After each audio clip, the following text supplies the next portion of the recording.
بسم اللہ الرحمن الرحیم۔ اسلامک انفارمیشن چینل کے سب بہن بھائیوں کو السلام علیکم ورحمۃ اللہ وبرکاتہ۔ آج کی ویڈیو میں ہم آپ دوستوں کے سامنے دارالفتاح جامعہ علوم اسلامیہ کی ویب سائٹ پر پوچھے جانے والے ایک سوال اور جواب کو بیان کرنے جا رہے ہیں۔ سوال میں پوچھا گیا تھا کہ حلیم کو دلیم کہنے کی حیثیت کیا ہے؟ جواب بیان کرنے سے پہلے آپ دوستوں سے گزارش ہے کہ اگر آپ نے اب تک ہمارا چینل سبسکرائب نہیں کیا تو ہمارے چینل کو ضرور سبسکرائب کریں اور آنے والی ویڈیو سے باخبر رہنے کے لیے بیل آئیکن کو پریس کریں۔ دارالفتاح پر اس سوال کا درج ذیل جواب دیا گیا۔ واضح رہے کہ مختلف زبانوں کے الفاظ دیگر معانی کے لیے دوسری زبانوں میں استعمال ہوتے ہیں، اسی طرح ایک لفظ کے متعدد معنی پائے جاتے ہیں۔ پس عربی زبان میں لفظ الحلیم باری تعالیٰ کے صفاتی ناموں میں سے ایک نام ہے۔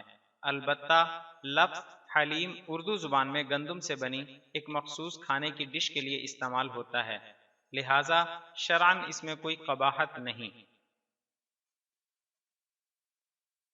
نیز اللہ رب العزت کے کچھ صفاتی نام ایسے ہیں جو صرف باری تعالیٰ کے ساتھ مخصوص ہیں، غیر اللہ پر اس کا اطلاق نہیں کیا جا سکتا، جیسے الرحمن وغیرہ، جبکہ کچھ ایسے صفاتی نام ہیں جو غیر اللہ کے لیے استعمال کیے جا سکتے ہیں، جیسے وکیل، حلیم وغیرہ۔ پس اس قانون کے تحت بھی حلیم کہنے میں کوئی قباحت نہیں۔ کھانے کی ڈش کو حلیم کہنے میں اللہ رب العزت کی اس صفت کی توہین بھی لازم نہیں آتی،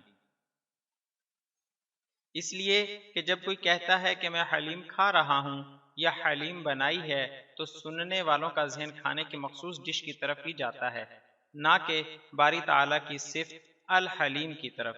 جیسے طبیب کو حکیم کہنے سے توہین لازم نہیں آتی۔ فتویٰ دارالفتاح جامعہ علوم اسلامیہ علامہ محمد یوسف بنوری ٹاؤن۔